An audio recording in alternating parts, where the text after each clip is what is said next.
News every 15 minutes, weather every 10, and sports twice an hour. Newstalk, KGVO, AM 1290 and 98.3 FM. You're listening to Montana Morning with Peter Christian. And now it's Congressman Gianforte. Good morning, everyone. Montana Morning for Thursday, June 22nd, 2017. Another beautiful morning in western Montana. Should be an equally lovely day. Right now we have 48 degrees in Missoula.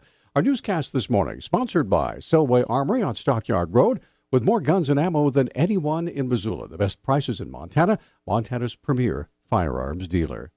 A once-in-a-lifetime moment for Greg Gianforte. Will Representative-elect Gianforte present himself in the well? Members will rise, and the representative-elect will please raise his right hand. Do you solemnly swear that you will support and defend the Constitution of the United States against all enemies, foreign and domestic, that you will bear true faith and allegiance to the same, that you take this obligation freely without any mental reservation or purpose of evasion, and that you will well and faithfully discharge the duties of the office on which you are about to enter, so help you God? I do. Congratulations, you are now a member of the 115th Congress. After being sworn in, Gianforte made his first address before Congress. I am Montana's lone voice here in this House, sent by the people to do the work of the people. And the MT comes before the R or the D after my name. I promised the people of Montana that I'd come back and drain the swamp. That's why today, 3 of my first actions are a bill, no balanced budget, no pay, term limits, and a ban on lobbying by members of Congress after being out of office. We need to bring accountability to Washington, D.C. Following Gianforte's speech, a C-SPAN commentator said Montana Democrats couldn't let the moment pass without a poke at Gianforte. And a reporter pushes out on Twitter noting that the Montana Democratic Party has mailed an orange jumpsuit to Representative Gianforte, part of the political commentary on the results and the events there in Montana. Gianforte will complete the unexpired term of now Interior Secretary Ryan Zinke. He's already filed for re-election in 2018. The former CEO of a Montana appliance and electronics retailer based in Missoula must report to a federal prison in Oregon by today to begin serving his sentence of 5 years and 3 months. The Missoula newspaper reports a U.S. District Court chief judge, granted former Vans CEO George Manlove's request for 2 extra days to get to Oregon after he was originally ordered to report Tuesday to prison. The judge also denied a request by Manlove to stay out of custody while he appeals his convictions. Manlove was convicted in February of 170 federal charges related to defrauding the since-closed retailer. Federal Magistrate Judge Jeremiah Lynch has not yet issued a decision on what Manlove owes to his victims. Marsy's Law, the Montana constitutional amendment that provides extra rights for crime victims, could be fraught with unintended consequences for both city and county law enforcement agencies. Missoula City Attorney Jim Nugent said communication was sorely lacking during the enactment process. No one even discussed or contacted any municipal official as far as I can tell, and I'm quite active among the municipal attorneys in Montana, and it totally blindsided us and ambushed us, and it also is one of those things where government employees are not allowed to take positions on ballot issues. It's under the Code of Ethics and Montana Standards of Conduct in the state law. Nugent said the Montana ACLU has filed a lawsuit to suspend the implementation of Marsy's Law. The ACLU and several other plaintiffs filed a lawsuit yesterday to challenge the constitutionality of this, and they filed it directly with the Montana Supreme Court. So this could be delayed again, which I think would be in the public interest, and then we'll wait for the court to decide whether it is, in fact, an unconstitutional proposal the way they structured it.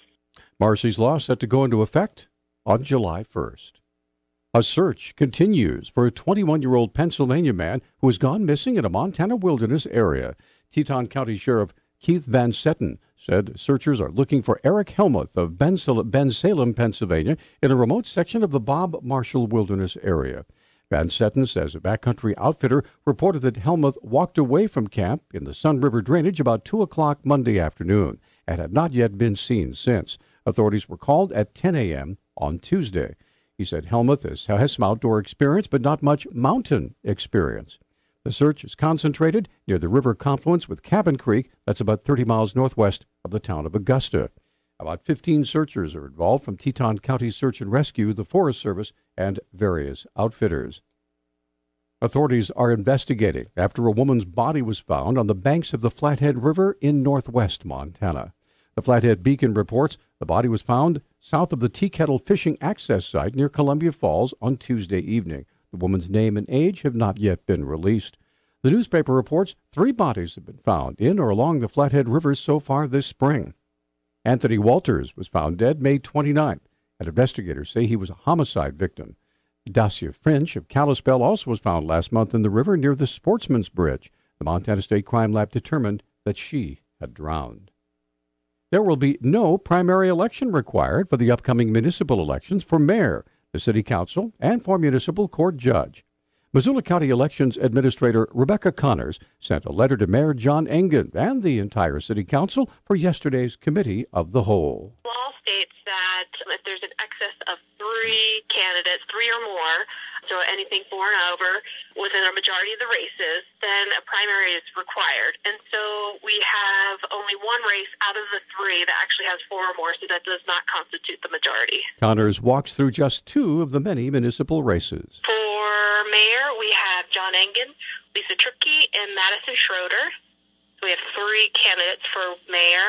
And then for municipal judge, we have Kathleen Jenks and Brendan McQuillan. And there are also races for the city council as well. But again, no primaries are required, although the mayor and the city council could call one for one race that has more than 4 candidates.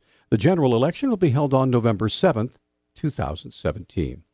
A conservative group wants Montana voters to decide whether to regulate transgender people's access to bathrooms and locker rooms. The proposed 2018 ballot initiative by the Montana Family Foundation would require that people use public facilities designated for their gender at birth. If successful, it would thrust the state into the national debate over gay and transgender rights. The organization said the effort is meant to protect, quote, the privacy, safety, and dignity, end quote, of Montanans and guard against possible sexual predators. Critics warn the measure would embroil the state in anti-discrimination lawsuits, while others argue the state could lose millions of dollars in business. The measure is being reviewed by the Attorney General's office and the Governor's Budget Office. State lawmakers rejected a similar bill in the legislature this past year. Our News Talk time now is 6:12. News Talk, KGVO. Missoula's official weather station.